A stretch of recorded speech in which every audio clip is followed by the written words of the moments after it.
Kita mulai, Pak. Assalamualaikum warahmatullahi wabarakatuh.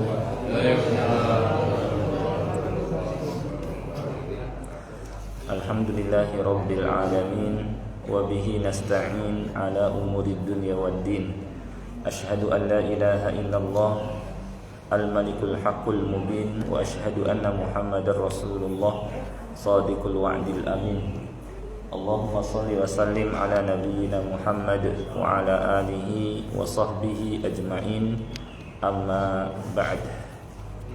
Pertama-tama kita panjatkan puja dan puji syukur kehadirat Allah Subhanahu wa ta'ala yang tidak henti-hentinya melimpahkan kepada kita semua nikmat-nikmatnya, terutama adalah nikmat Islam. Demikian pula nikmat taufik, dimudahkan kita oleh Allah Subhanahu wa ta'ala untuk dapat menjalankan ajaran agamanya, yang diantaranya adalah salat subuh berjamaah. Salawat dan salam tidak lupa kita sampaikan kepada Nabi kita Nabi Muhammad sallallahu alaihi wasallam, kepada keluarganya, para sahabatnya, dan orang-orang yang mengikutinya hingga hari kiamat. Alhamdulillah kita dapat melanjutkan kembali mempelajari kitab Tauhid Muyassar, yang artinya adalah belajar mudah ilmu tauhid. Di mana faedah dari kita mempelajari Tauhid Muyassar ini, kita dapat menjaga tauhid kita dari hal yang dapat merusak tauhid dan dari hal yang dapat mengurangi kesempurnaannya. Yang merusak tauhid seperti syirik akbar, sedangkan yang mengurangi kesempurnaannya seperti syirik asghar atau syirik kecil. Siapa saja yang dapat menjaga tauhidnya dengan atau memurnikannya dengan semurni-murninya, menjaga tauhid dari yang merusak dan mengurangi kesempurnaannya, kata ulama, man haqqaqa tauhida dakhalal jannah bila hisab wala adab. Siapa saja yang memurnikan tauhid semurni-murninya, maka dia dapat masuk ke dalam surga tanpa hisab dan tanpa azab, yakni tanpa susah atau dipermudah masuk ke dalam surganya, ke dalam surga, dan tanpa azab, yakni tanpa mampir ke neraka, wal iyadzubillah. Kita semua tentu ingin masuk ke dalam surga tanpa hambatan, tanpa rintangan, ya, dan tidak dipersulit, dan itu bisa kita peroleh kalau kita memurnikan tauhid semurni-murninya, atau menjaga tauhid kita dari hal yang merusak tauhid dan mengurangi kesempurnaannya. Bagaimana caranya agar kita dapat menjaga tauhid kita? yakni dengan kita mempelajari ilmu tauhid ini secara lebih rinci, ya, seperti yang kita pelajari pada kesempatan Ahad Ba'da Subuh ini, di mana buku ini membahas tauhid secara lebih rinci dan dibuat secara mudah dan bertahap, dari yang ringan kemudian naik sedikit-sedikit, yang agak lebih sedang, dan seterusnya. Baik, kalau pada kesempatan sebelumnya, ya, kita membahas insyaallah tentang ihsan, ya, hakikatnya, pembagiannya. Maka sekedar murojaah saja atau review materi sebelumnya, bahwa ihsan adalah bagian dari tingkatan agama. Dasarnya adalah Islam, naik di atasnya lagi iman, naik di atasnya lagi adalah ihsan, ya. Dan sudah kita bahas bahwa ihsan itu bisa dalam beribadah kepada Allah dengan merasa seakan-akan melihat Allah. Kalau kita tidak merasakan begitu, kita menghadirkan atau merasakan bahwa Allah Subhanahu wa ta'ala melihat kita, sehingga dengan begitu kita dapat memperbagus amalan kita, karena merasa terus diawasi oleh Allah Subhanahu wa ta'ala, ya. Dan bahwa ihsan itu bisa dengan harta, dengan melakukan melebihi kewajiban, misalnya dengan sedekah sunnah, dengan kedudukan, dengan ilmu, dengan tenaga, dan seterusnya. Dan bahwa Allah Subhanahu wa ta'ala bersama orang-orang yang ihsan.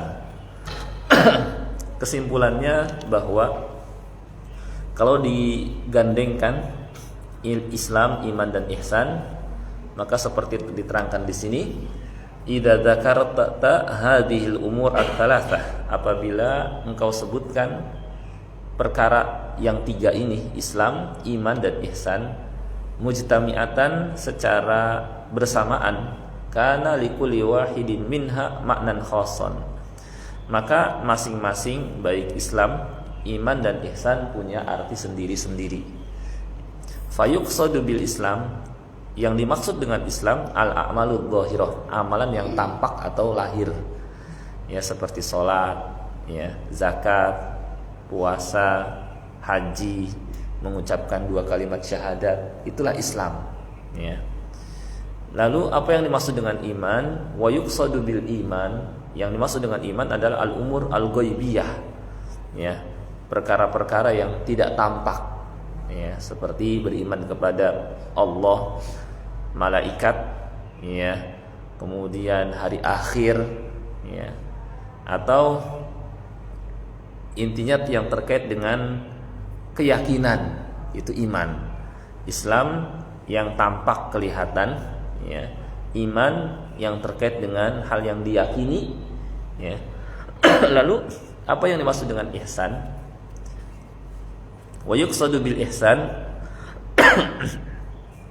a'la darajatid din, adalah tingkatan agama paling tinggi, ya. Jadi semakin meningkat, dan seperti inilah hendaknya kita dalam beragama, dalam beribadah. Setelah kita sudah menampakkan keislaman, ya, maka hendaknya keislaman itu meresap dalam hati dengan kita meyakini dan menikmati, gitu. Dan setelah itu kita tingkatkan lagi dengan seakan-akan, ya, dalam beribadah kepada Allah Subhanahu wa taala, ya, kita melihat Allah, yakni rasa cinta kepada Allah Subhanahu wa taala lebih dominan, gitu, ya. Sudah disampaikan bahwa penopang amal itu ada 3, ada karena rasa cinta, ada karena rasa takut, dan ada karena rasa harap. Di antara 3 hal ini yang lebih utama adalah rasa cinta, ya, karena kalau sudah rasa cinta lebih dominan, maka amalan ibadah betapapun banyak dan betapapun berat jadi ringan. Seperti Nabi Shallallahu Alaihi Wasallam yang kalau sholat kaki beliau sampai bengkak karena saking lamanya sholat malam. Kenapa kok beliau bisa sampai kuat seperti itu? Itu karena rasa cinta yang lebih dominan. Sama seperti orang kalau udah main bola bisa sampai berjam-jam, sejam 2 jam, padahal ngejar, nggak cuma diem di tempat, ngejar bola, mengerahkan tenaga, pikiran, kok dia terasa ringan padahal 2 jam. Jawabannya apa, Pak? Karena senang sama bola. Itulah gambarannya. Baik. Selanjutnya, idzan faradat hadhil umurus tsalatsah, apabila disebutkan secara sendiri perkara yang 3 ini. Islam disebutkan secara sendiri, Islam, iman disebutkan secara sendiri, ya, dan ihsan disebutkan secara sendiri. Maka apabila disebutkan Islam, iman pun masuk. Dakhala fihil imanu, iman masuk, ya. Karena bagian dari iman, di antara cabangnya itu ada apa? Cabang tingkatan iman paling tinggi apa? Dan dalam hadis, al-imanu bid'un wa situna syu'bah, ya, iman itu ada 60 cabang lebih, ya. Bid'an wa situna syu'bah. Fa'alaha la ilaha illallah wa adnaha imatatul adza anit thariq. Tingkatan paling tinggi adalah la ilaha illallah, dan paling rendahnya adalah menyingkirkan sesuatu yang mengganggu dari jalan, ya. Nah, maka ketika Islam disebutkan secara terpisah, sudah ada iman di dalamnya, karena ada la ilaha illallah, ada asyhadu alla ilaha illallah, maka masuk ke dalamnya iman. Demikian pula idzan faradal iman, apabila iman disebutkan secara sendiri. Sendiri maksudnya tidak digandengkan secara bersamaan dengan kata Islam, maka dakhala fihil Islamu, Islam pun sudah masuk di dalamnya. Karena nggak mungkin seorang punya iman kalau tidak masuk ke dalam Islam. Nggak bisa dikatakan seorang beriman tapi nggak mengucapkan syahadat, orang kafir misalnya. Saya sih percaya akan kebenaran Islam, kenabian Muhammad Sallallahu Alaihi Wasallam. Cuma dia nggak ucapkan syahadat. Masuk iman masuk gak? Belum masuk. Berarti harus diucapkan, ditampakkan secara lahiriah. Demikian pula idan faradal ihsanu, apabila ihsan disebutkan secara sendiri, dakhala fihi al-islamu wal iman, maka masuk ke dalam Islam dan iman. Ya. Nah ini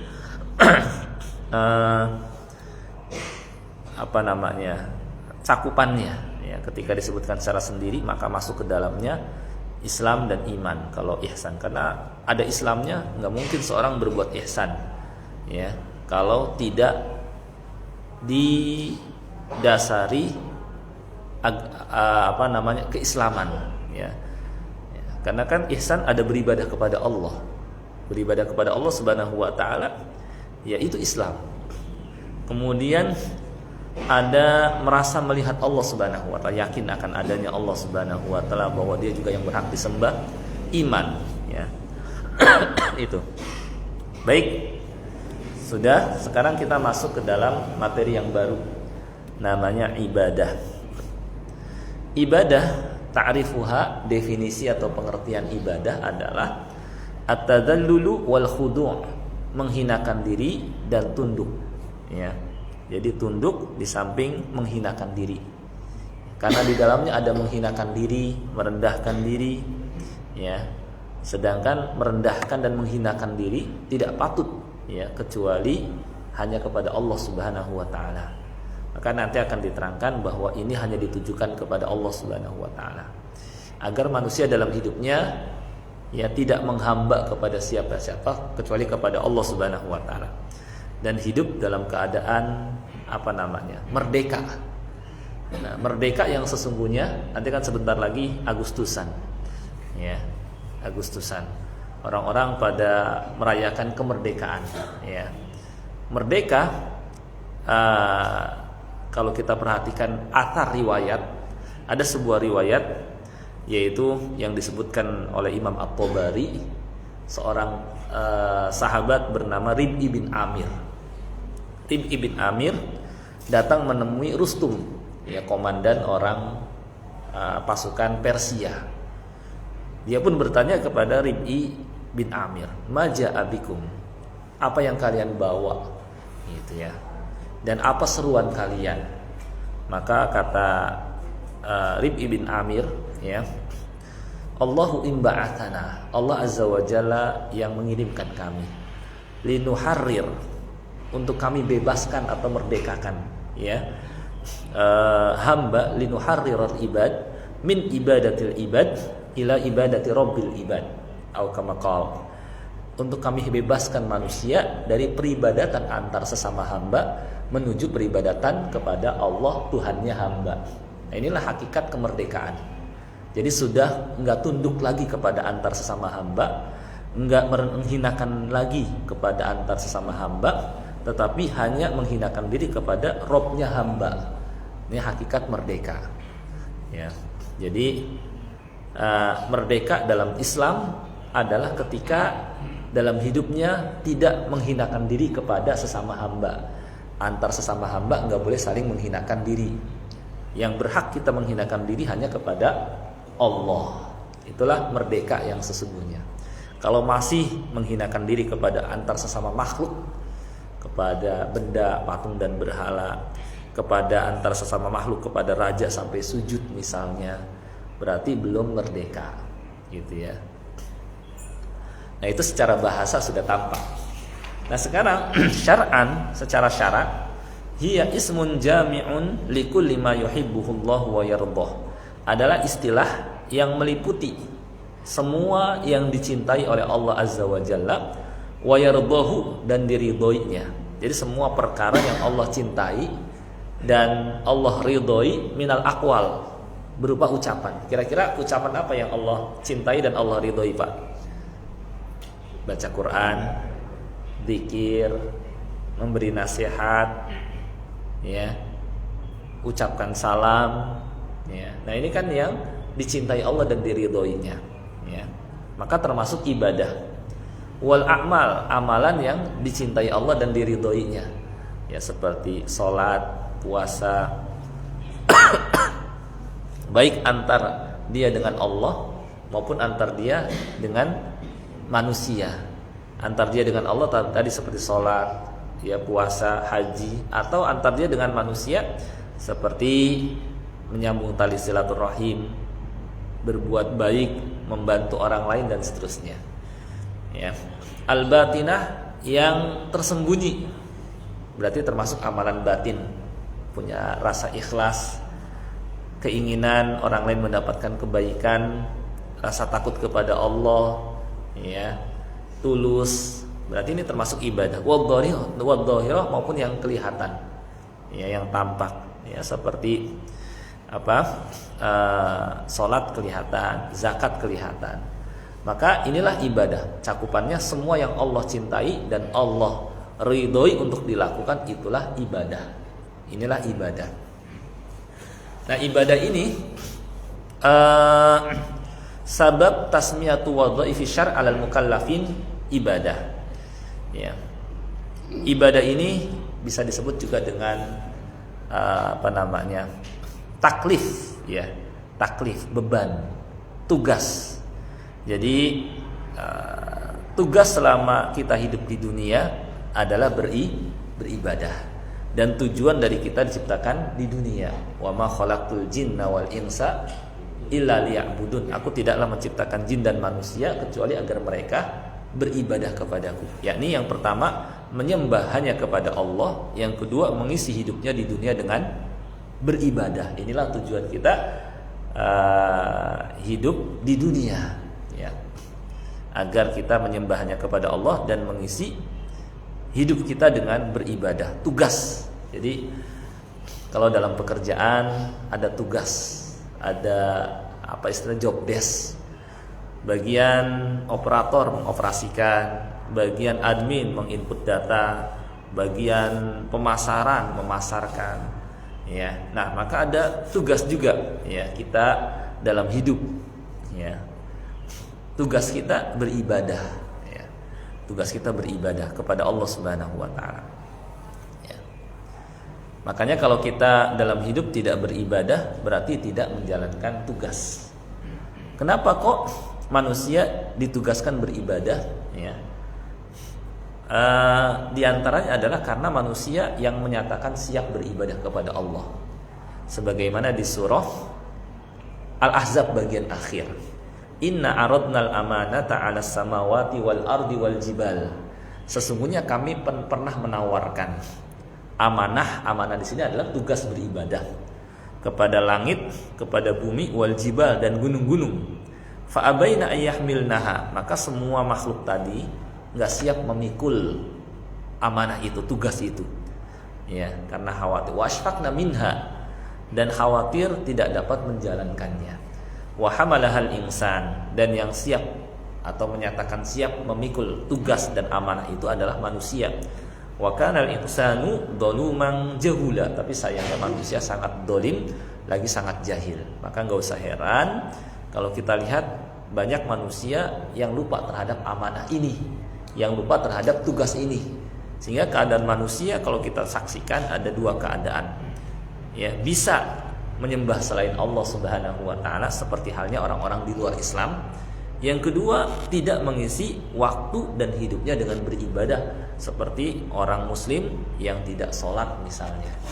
Gitu. Ini sama aja lupa terhadap tujuan diciptakan di dunia, ya. Karena Allah Subhanahu wa taala sudah siapkan untuk mereka surga, dan surga, ya, mahal. Allah Azza wa Jalla tidak begitu saja memberikan. Ya, hikmah Allah Subhanahu wa taala menghendaki adanya tugas yang harus dijalankan oleh manusia. Itulah beribadah. Maka kalau manusia dalam hidupnya tidak menjalankan tugas ini, jangan salahkan Allah kalau Allah tidak ngasih surga. Gitu. Jangan salahkan Allah kalau Allah nggak ngasih surga. Karena sama saja kalau dia ingin surga cuma nggak mau beribadah, sama seperti orang karyawan mau gaji cuma nggak mau kerja, namanya makan gaji buta. Gitu. Secara gambarnya seperti itu. Ya. Kalau mau gaji ya kerja, kalau mau surga ya ibadah gitu. Jadi apa namanya, nggak cukup lah hanya keinginan tapi nggak menjalankan sebab ya. Karena hidup di dunia saja semua butuh menjalankan sebab. Ada sebab, ada musabab. Orang kalau mau jadi orang kaya dia harus kerja. Orang kalau mau jadi orang pintar maka dia harus belajar ya. Maka demikian pula untuk urusan akhirat, mau masuk surga ya harus beramal dan beribadah. Nah itu gambarannya seperti itu. Baik, sababu tasmiyati wa dhaifi syar' 'alal mukallafin ibadah. Mengapa tugas dan kewajiban syariat kepada mukallaf? Mukallaf yakni orang yang sudah akil baligh, yang sudah terkena kewajiban, disebut ibadah. Kenapa? Li'annahum yaltazimuna, karena mereka ya iltizam, komitmen untuk terus melakukannya, wa yaf'alunaha, dan mengerjakannya, wa hum khadi'un, sambil menundukkan diri, mutadzallin, dan menghinakan diri lillah, kepada Allah Subhanahu wa taala. Dan kenapa kok ibadah hanya ditujukan kepada Allah Subhanahu wa taala? Karena di dalamnya terdapat bentuk tadzallul dan menghinakan diri, seperti menaruh wajah di atas tanah. Ini kan menghinakan diri, nggak pantas kalau ditujukan kepada selain Allah Subhanahu wa taala, dan pantas ditujukan kepada Allah karena Allah yang menciptakan, yang memberikan kepadanya berbagai macam kenikmatan, yang memberikan rezeki. Tapi kalau antar sesama hamba yang apa namanya sama-sama keadaannya, nggak pantas kalau dia menghinakan diri kepada mereka. Makanya suatu ketika ada sahabat bertanya kepada Rasulullah SAW, kalau ketemu sama saudaranya boleh nggak kami ayanhani lahu. Yanhani maksudnya adalah model ruku, model kalau ketemu itu penghormatannya ya kayak orang Jepang ya, berarti ya menundukkan badan gitu ya. Kata Nabi SAW, lah nggak boleh. Atau kalau umpamanya kalau ketemu sambil berpelukan ya antar sama jenis gitu ya, kemudian lah nggak boleh. Atau mencium pipi gitu ya, lah nggak boleh kayak gitu. Lalu bagaimana kalau apa namanya bersalaman? Naam, ya bersalaman. Ya, ini di situ dilarang menghinakan, membukukan badan ya. Pertanyaan, bukankah sebagian orang ada yang kalau ketemu itu misalnya berpelukan? Jawabnya boleh kalau sudah sekian lama nggak bertemu. Sebagaimana dalam kisah Ja'far bin Abi Thalib ketika kembali ya dari Habasyah dan kemudian bertemu dengan Nabi SAW, maka Nabi SAW memeluk Ja'far bin Abi Thalib, menunjukkan kalau dari safar yang jauh setelah sekian lama nggak ketemu nggak apa-apa, tapi jangan setiap ketemu berpelukan, cukup dengan salaman. Nah itu. Baik. Juga ada kalau zaman sebelum Islam ya, atau istilahnya syariat yang dibolehkan di zaman dulu, ada penghormatan dalam bentuk apa? Sujud ya. Ya, ada penghormatan dengan berupa melakukan sujud ya. Seperti apa? Malaikat sujud kepada Nabi Adam alaihissalam. Kemudian saudara-saudara Yusuf sujud kepada Nabi Yusuf ya. Sebelum datang syariat Nabi Muhammad SAW, sebelum datang Nabi kita Muhammad SAW, penghormatan dulu boleh dengan sujud ya. Cuma sebagian ulama berpendapat sujudnya bukan sujud menghinakan diri seperti menaruh dahi atau jidat di atas tanah, nggak seperti itu. Modelnya kayak merendahkan diri seperti sungkeman menurut sebagian ulama seperti Imam Al-Baghawi ya. Ya. Karena sujud menghinakan diri di atas tanah kepalanya itu hanya kepada Allah Subhanahu wa taala ya. Dan kemudian ya menghinakan diri sampai ke bawah sekali setelah datang syariat Nabi Muhammad SAW itu pun dihapus.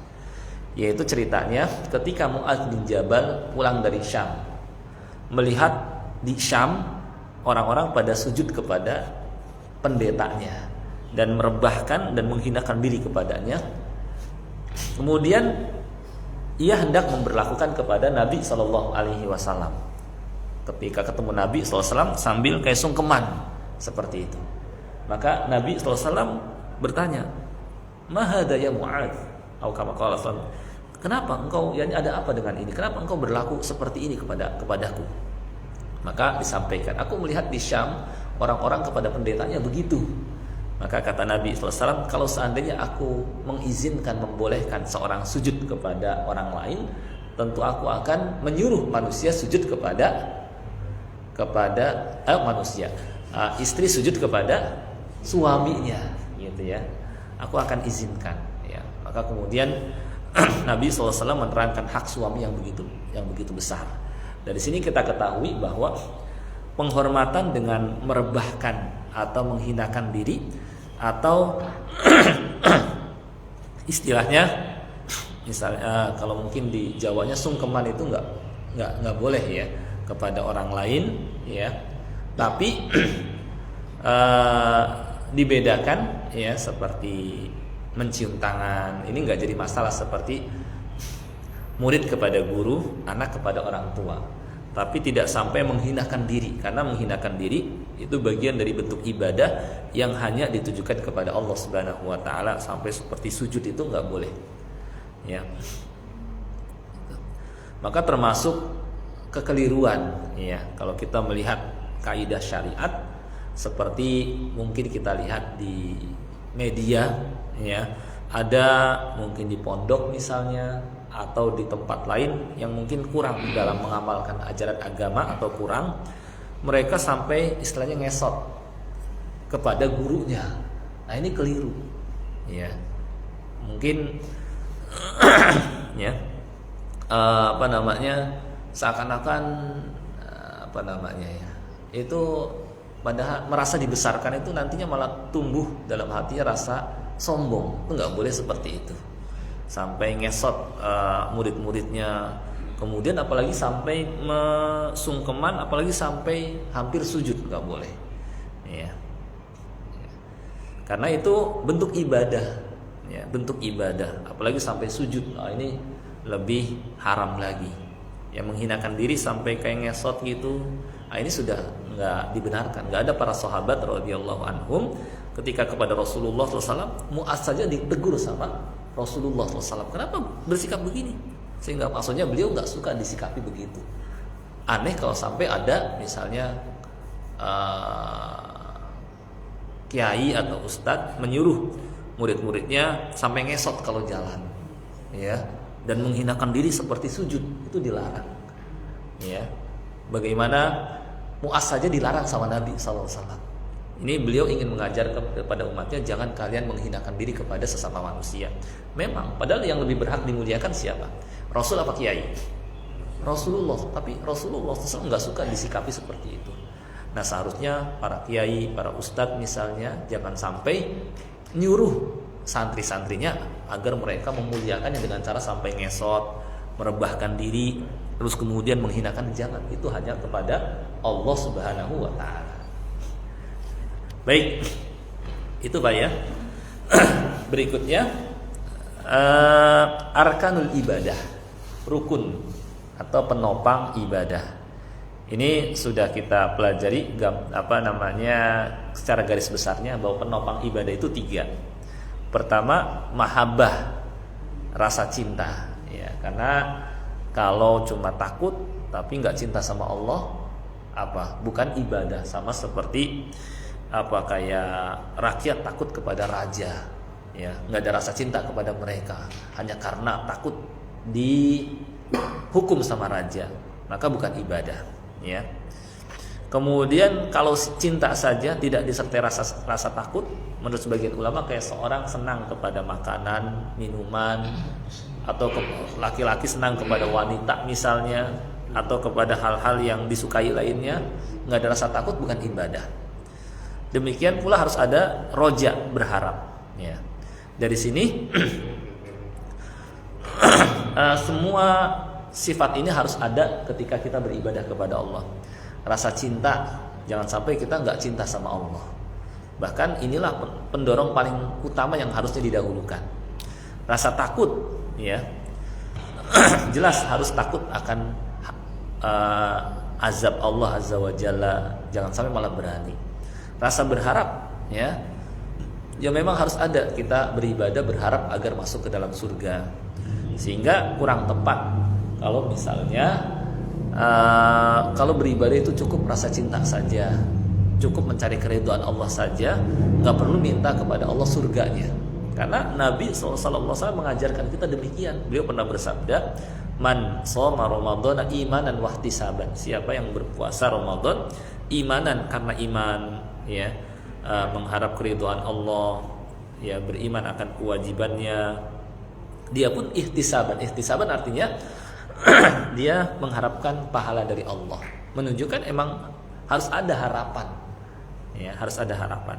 Dan inilah pendorong beramal. Sebagaimana bekerja, inilah pendorongnya. Ada karena rasa cinta, dan ini terbaik. Dia akan loyal kepada perusahaan itu, ya, bahkan rela lembur. Kemudian rasa takut, dia berusaha, ya, tepat waktu misalnya supaya nggak kena SP misalnya.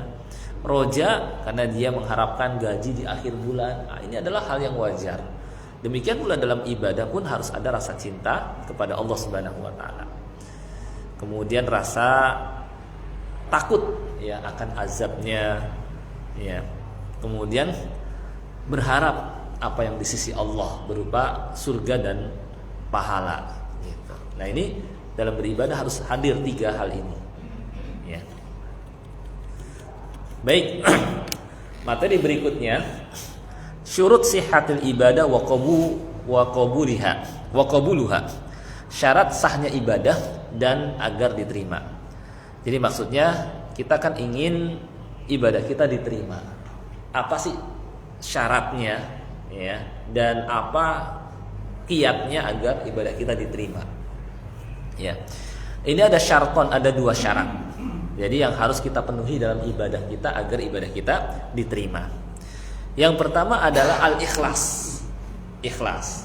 Ikhlas itu apa, Pak? Apa kira-kira ikhlas, Pak? Niatnya karena Allah, ya. Niatnya karena Allah. Dia yang mendorong dia beramal, ya, karena ini perintah Allah. Saya ingin dekat dengan Allah. Saya juga ingin diridhoinya. Itu ikhlas, ya. Juga ingin mendapatkan pahala darinya pun termasuk ikhlas. Karena para nabi saja mengatakan kulla as'alukum alaihi ajra, ya, in ajriya illa 'ala Allah. Katakanlah aku tidak mengharapkan upah dari kalian, balasan saya hanyalah ingin dari Allah. Menunjukkan termasuk keikhlasan adalah ingin balasan dari Allah Azza wa Jalla, ya. Jadi sebelum seorang beramal itu ada yang harus dia tengok. Yang pertama adalah tengok hatinya. Karena siapa dia beramal, karena apa dia beramal. Kalau sudah karena Allah, maju, ya. Ingin mencari keridhaannya, maju. Ingin mendapatkan pahala darinya, maju, ya. Tapi kalau karena manusia atau karena ingin mendapatkan dunia, nah ini tahan dan perbaiki niatnya agar tidak sia-sia amal. Wa dalilu qauluhu ta'ala, dalilnya adalah firman Allah Ta'ala, wa ma umiru illa liya'budullaha mukhlishina lahuddin. Dan mereka tidaklah diperintah, manusia tidaklah diperintah kecuali agar beribadah kepada Allah dengan mengikhlaskan ibadah, mengikhlaskan, membersihkan niatnya karena Allah, ya, ingin dekat dengannya, ingin mencari keridhaannya, ya, ingin balasan darinya, itu ikhlas, ya. Tetapi tidak cukup niatan yang baik. Tidak cukup niatan yang baik. Harus ada yang kedua, mutaba'atun Nabi sallallahu alaihi wasallam, mengikuti tuntunan Nabi sallallahu alaihi wasallam. Jadi setelah kita melihat niat kita sudah benar nih, alhamdulillah saya niat sudah benar, saya ingin dekat dengan Allah, saya ingin diridhoinya, saya juga karena Allah saya melaksanakan, karena ini perintah Allah, ya. Tinggal kita lihat amalan yang kita lakukan dituntunkankah atau tidak. Ada dalilkah atau tidak? Kenapa harus ada dalil? Kenapa harus ada tuntunan? Karena Nabi SAW bersabda, wa dalilu qauluhu sallallahu alaihi wasallam, Dalilnya sabda Nabi Shallallahu Alaihi Wasallam, man amila amalan laisa alaihi amruna fahuwa raddun. Siapa yang mengerjakan amalan yang tidak kami suruh, kami nggak nyuruh dia ngerjakan, dia ngerjain duluan, fahuwa raddun, maka amalan itu tertolak. Ya. Jadi dari sini kita ketahui tidak cukup niatan yang baik. Tapi kan niat saya baik, ingin dekatkan diri kepada Allah, tapi pada amalannya tidak ada tuntunan. Zikir sampai ribuan kali, ya, nggak dituntunkan sama Nabi SAW. Ya sia-sia nantinya. Karena pernyataan Nabi SAW, fahuwa raddun, maka amalan itu tertolak karena nggak pernah. Maka sebelum seorang beramal, setelah memperbaiki niat, lihat amal yang hendak dia kerjakan, ada tuntunan atau tidak. Karena kalau tidak ada tuntunan, konsekuensinya bisa tertolak. Ya. Ada sebagian orang yang misalnya melakukan puasa misalnya yang nggak dituntunkan, puasa mutih misalnya, atau puasa-puasa yang memang nggak ada tuntunannya, ya, maka akibatnya hanya merasakan lapar dan haus saja. Zikir jadi nggak diterima.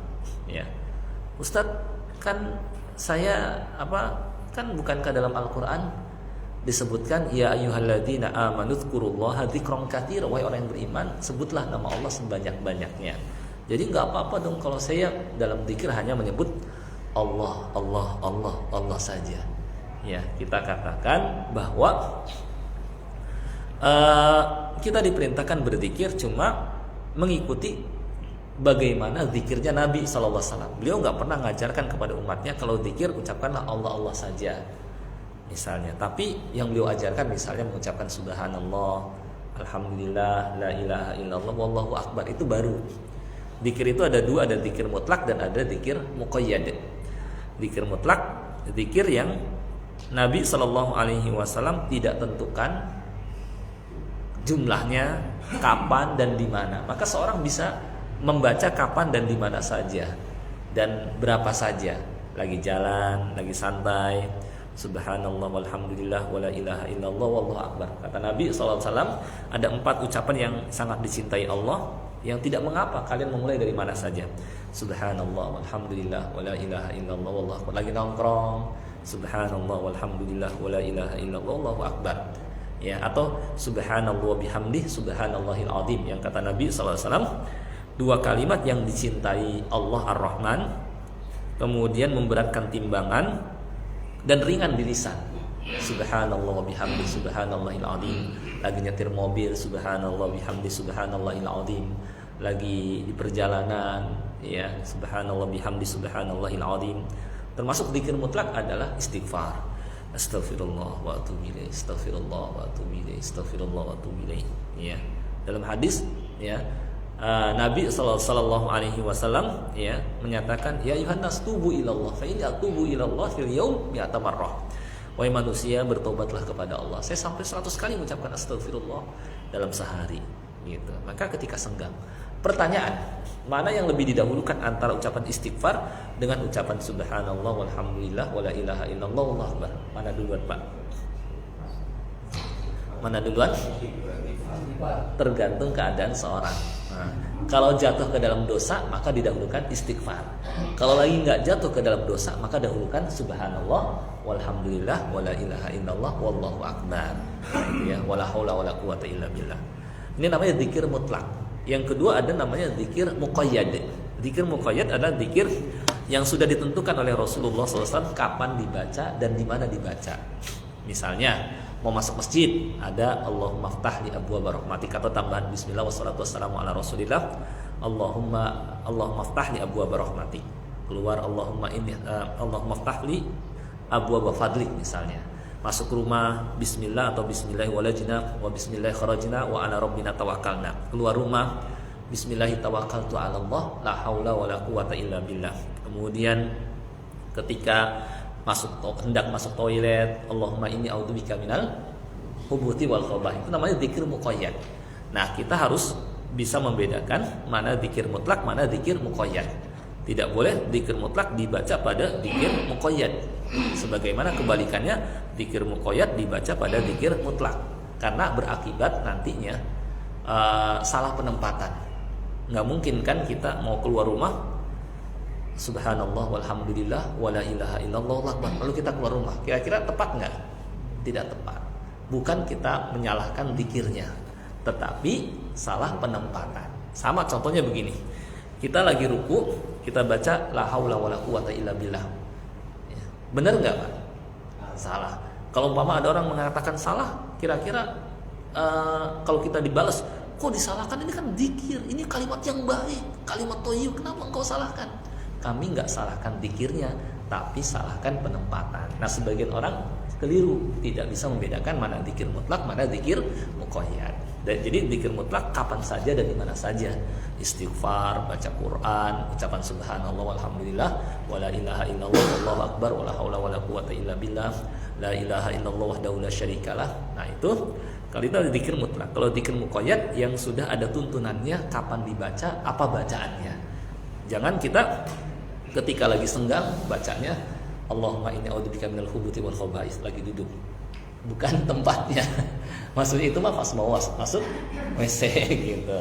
Jangan juga masuk toilet atau misalnya ya mau apa tadi masuk rumah, atau kita misalnya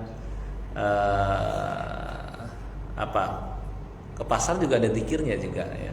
Atau misalnya zikir dalam keadaan-keadaan tertentu gitu ya. Tadi keluar rumah, atau bahkan dalam sholat misalnya. Dalam sholat kita ketika i'tidal ya, kita sudah itu kan zikirnya zikir muqayyad.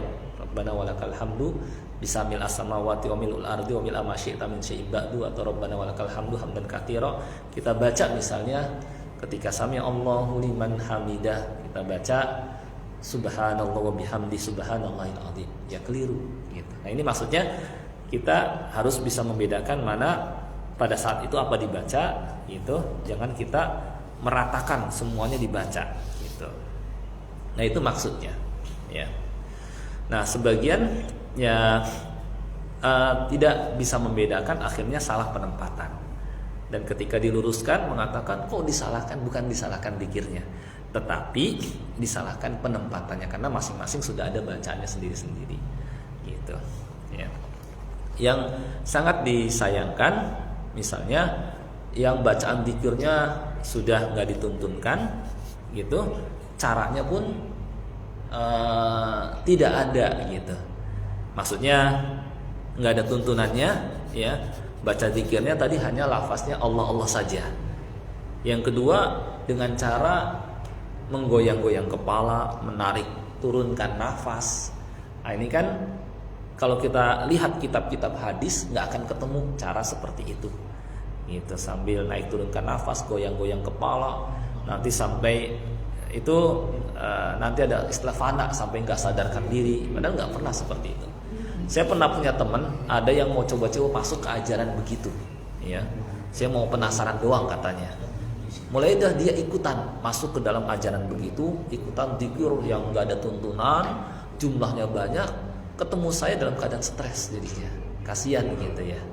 Ya, dalam keadaan penampilannya, kemudian juga pokoknya kasihan, stres jadinya dia, nggak kuat kayak gitu mengikuti ajaran begitu. Ya. Nah, itu yang sangat kita sayangkan. Kalau ajaran Nabi SAW ringan, mudah, ya, dan nggak akan bikin seorang kayak sampai seperti itu ya. Baik, sedikit lagi, ya. Jadi intinya kalau ada orang nyuruh melakukan amalan-amalan, tunggu dulu, jangan langsung kita mengerjakan, tapi tanya dalilnya, gitu ya. Oh, nggak usah pakai dalil, penting dalil itu supaya kita nyaman, tenang, karena memang diperintahkan. Gitu. Ada lagi baca kalau di kampung-kampung ada istilah rebo wekasan kalau nggak salah ya. Pada hari tertentu Allah kirimkan penyakit ya. Nah, supaya terhindar dari penyakit itu, baca amalan sholawat nariyah, membaca 4.444 kali. Nah, ini nggak ada sama sekali dalilnya. Kasihan orang baca segitu, 4.444 gitu. Iya, 100 apalagi juga sama itu. Mana dalilnya gitu. Kasihan gitu yang mengamalkannya gitu. Iya. Gitu ya. Jadi kita istilahnya nggak ngasal lah dalam beribadah gitu ya. Itu maksudnya. Sedikit lagi, ibadah ini ada dua, ada ibadah kauniyah dan ibadah syar'iyah. Ya. Ada ibadah kauniyah dan ada ibadah syar'iyah. Ibadah kauniyah adalah alam semesta ini ya beribadah kepada Allah Subhanahu wa taala dalam arti tunduk patuh. Ya. Seperti firman Allah taala, "In kullu man fis samawati wal ardi illa atir rahmani abda." Semua yang ada di langit dan di bumi mereka datang menghadap Allah sebagai hamba. Dalam ayat Al-Qur'an juga walahu aslama man fil ardi ya. Di dalam Al-Qur'an di surah Ali Imran kullul lahu qanitun ya, semuanya tunduk. Di surah Al-Baqarah juga semuanya tunduk patuh kepada Allah, enggak ada yang bisa nolak.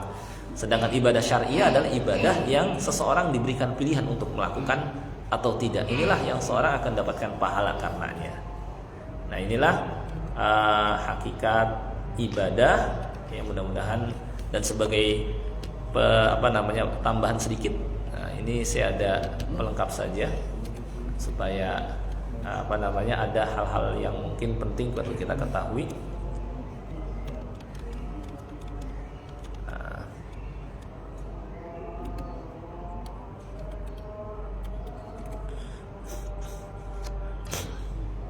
Maksudnya poin-poin penting ya, kesiapan manusia, sanksi bagi manusia menyimpang, ibadah yang ibadah tadi sudah kita pahami, ada ibadah yang paling utama. Ibadah yang paling utama apa, Pak?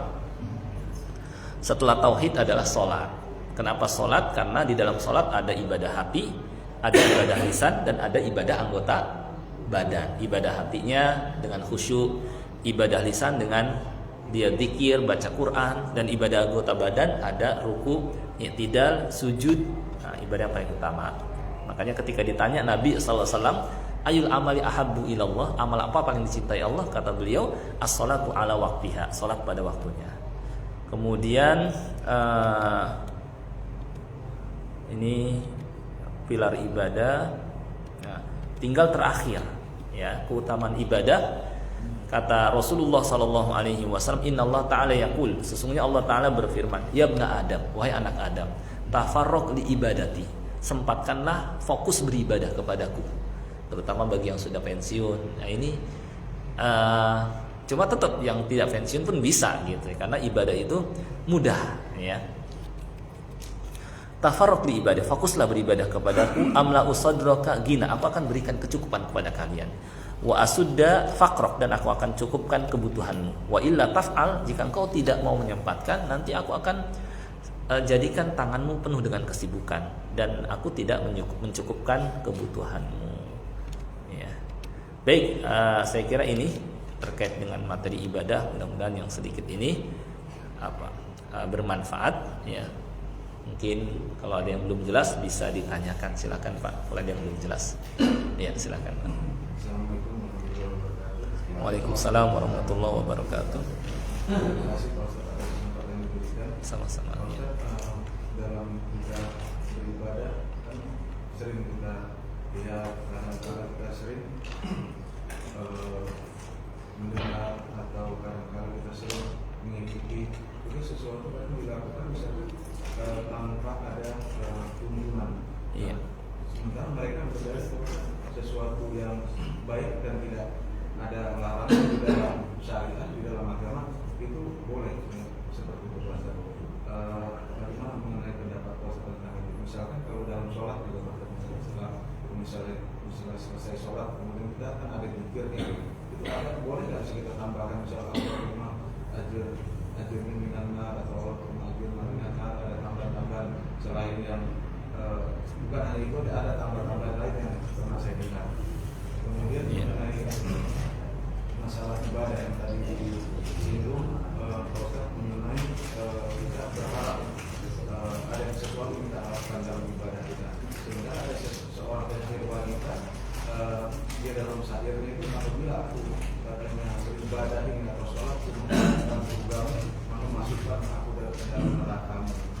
Kalau seperti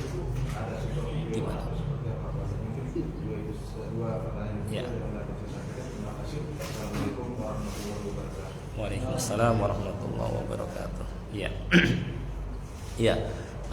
Jadi intinya apa salah misalnya kalau seseorang misalnya dalam, kan mungkin ya maksudnya baik ya, tetapi dia melakukan mungkin amalan-amalan yang dia kerjakan niatnya baik ya,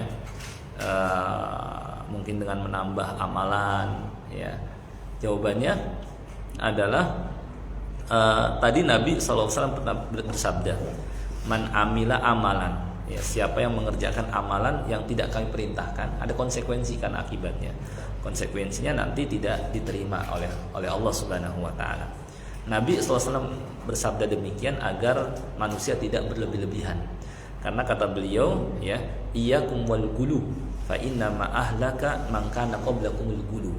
Jauhilah bersikap berlebih-lebihan, karena sebab binasanya orang-orang terdahulu adalah karena berlebih-lebihan.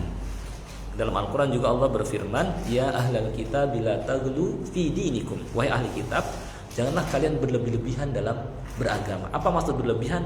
Bukan maksudnya kita semangat beribadah itu dilarang, bukan. Yang dimaksud adalah melampaui batas yang sudah diajarkan. Ya, jadi Nabi SAW sudah menentukan sampai di sini, dia nambahin. Ini yang menyebabkan orang-orang terdahulu binasa, gitu. Karena nantinya dia nggak akan sanggup kalau istiqomah karena terlalu banyak bebannya. Nah itu makanya ada kaidah fikih al aslu fil ibadati haram atau al aslu fil ibadati tauqif. Asal dalam beribadah itu adalah haram sampai ada dalil, atau asal dalam ibadah itu tauqifiyah. Beda dalam masalah muamalat, maka silahkan kita berkreasi di situ dan berbuat semau kita. Tapi dalam masalah ibadah ini supaya manusia tidak jatuh ke dalam berlebih-lebihan, maka Nabi SAW melarang iyyakum wal gulu. Jauhilah oleh kalian melewati batasan, berlebih-lebihan. Ya, tapi kan niat kalian baik. Kan pernah ada di zaman Nabi SAW ada 3 orang yang ingin tahu ibadah Nabi itu seperti apa. Setelah disampaikan ibadah Nabi SAW itu begini, maka kata mereka, coba bandingkan dengan saya. Saya akan sholat semalaman suntuk dan gak tidur setelah sholat malam. Yang lain mengatakan saya akan puasa tiap hari. Yang lain mengatakan saya gak akan nikah selama-lamanya. Kayak gitu. Maka Nabi SAW datang dan marah kepada mereka. Antum alladzi qultum kadza wa kadza. Kalian yang ngomong begini dan begitu, ama ingatlah. Ini la akhsyakum lillahi wa atqakum lah. Aku adalah orang paling takut kepada Allah dan paling takwa. Lakinni usolli wa arkudu. Tapi saya kalau sholat saya juga istirahat. Wa asumu wa uftiru. Saya berpuasa, saya juga berbuka. Wa atazawwajun nisa, dan saya menikah. Faman raghiba an sunnati falaysa minni. Siapa yang enggak suka dengan tuntunanku, maka dia bukan termasuk golonganku. Jadi ayat dan hadis yang barusan saya sebutkan itu menyuruh kita agar jangan melampaui batasan dengan mengerjakan yang enggak dituntunkan. Jadi memang hukumnya dilarang gitu, melewati batasan atau aturan. Jadi kalau gitu kita nggak boleh dalam-dalam dong dalam beragama, bukan itu maksudnya. Kan ada orang salah memahami ayat tadi, wahai ahli kitab, atau iyyakum wal gulu, jangan berlebih-lebihan. Kalau gitu kita jadi orang biasa-biasa aja lah dalam beragama, nggak usah belajar lebih dalam, nggak usah mengamalkan lebih dalam, bukan itu. Belajar harus dan mengamalkan, ya kita harus semangat usahakan gitu ya. Yang dimaksud adalah melewati batas yang nggak dituntunkan, itu yang dilarang. Karena ada ayat dan hadis yang melarang kita melewati batasan gitu.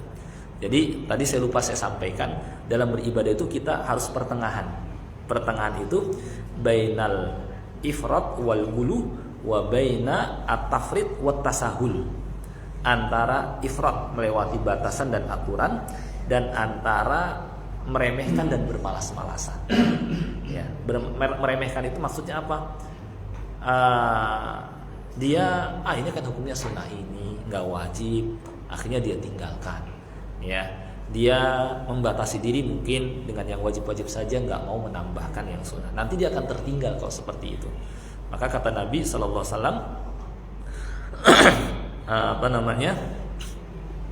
inna dina yusrun, agama ini mudah.